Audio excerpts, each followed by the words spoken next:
새누리당을 향해서 아주 쓴소리가 모아지고 있습니다. 친박 의원들 특히 쉽게 당선됐다. 그래서 총선 민심을 모른다는 쓴소리가 나왔습니다. 누구의 얘기냐고요? 잠시 후에 공개하겠습니다. 자, 박성국 국장. 오늘 네. 정진석 원내대표가 JP를 찾아갔죠? 네, 오늘 정진석 새누리당 원내대표가 본인의 정치적 스승이자 정치적 아버지라고 본인이 부르는 JP, 김종필 전 총리의 서울 중구 신당동 자택을 예방을 했습니다. 오늘 이 장면이군요. 예, 오후 5시니까 한 1시간쯤 전이네요. 그렇습니다. 원내대표 취임에 대한 어떤 인사차 예방이고, 앞으로 또 본인의 정치 방향에 대한 어떤 조언도 구할 겸 이렇게 가서 인사를 나눴습니다. 자, 그런데 이제 새누리당 더 문제인데요. 천상렬 차장. 당 지도 체제를 어떻게 뽑을지 그게 굉장히 중요한 것 같거든요.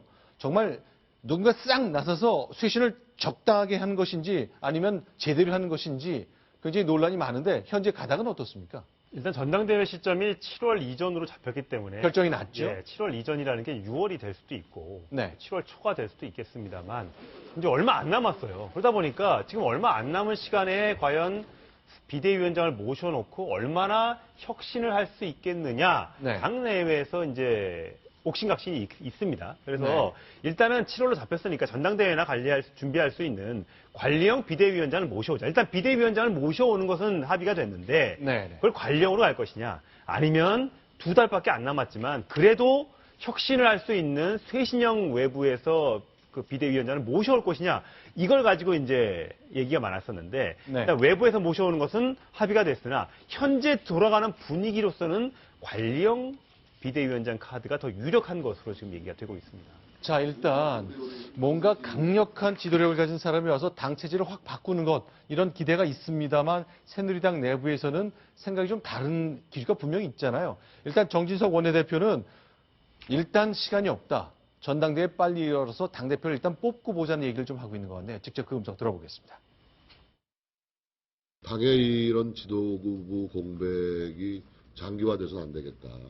어차피 7월 전당대회인데 7월을 넘기면서 이렇게 장기적으로 이렇게 지연되는 것은 바람직하지 않다고 생각한다. 쇄신 비대위든 혁신 비대위든 쇄신안을 갖다가 마련하는 것이 한 달, 2달 동안에 될 일은 아닐 테니까 그건 그대로 가고. 지금 새누리당의 기류, 절박감 이런 건 어떻게 보세요? 지금 정진석 원내대표의 빠른 시간 안에 비대위 기청을 짧게 거쳐서 전당대회를 치르도록 하자. 이 얘기는 철저히 지금 다수를 차지하고 있는 친박 주류 측의 입장이 반영된 것입니다. 이번 총선 결과를 어떤 박근혜 정권의 그동안의 여러 가지 정권 운영 방식이라든지 특히 공천에서 이른바 친박 패권 공천에 대한 심판을 받았다, 패배했다라고 절박하게 인식하기보다는 어떤 다른 공천 과정에서 일부 김무성 대표, 유승민 전 원내대표가 잘 말 안 듣고 이상하게 해서 지금 이런 식으로 선거 패인을 분석하다 보니까 어떤 절박하고 근본적인 쇄신을 위한 비대위 그리고 보다 장기적으로 혁신을 갖춰서 그 이후에 어떤 그런 정신에 맞는 대표를 뽑는 이런 전당대회가 아니라 얼른 후다닥 해서 빨리빨리 대표를 뽑아야 안정된다. 그때 뽑힌 대표는 누구겠습니까? 당연히 다수를 차지하고 있는 친박 성향의 대표가 뽑혀서 안정되게 자신들 위주로 정권말을 몰고 가고 대권 후보까지도 그렇게 가야 되겠다라는 그 기조가 담겨 있는 이렇게 볼 수밖에 없는 기조인 거죠. 자, 어제 그러면은 노무현의 남자로 불리는 김병준 교수를 불러다가 쓴소리 직접 자청해 들었잖아요. 그때 나왔던 얘기가 잘 가슴에 울림이 별로 없었나 보네요. 어제 어떻게 얘기했냐면 이번 총선 솔직히 인정합시다. 친박들이 이기기 위한 선거를 한 게 아니라 자기들을 중심으로 한 세력 재편을 위한 선거한 거 아닙니까? 라고 반문했잖아요. 그 장면 들어보겠습니다.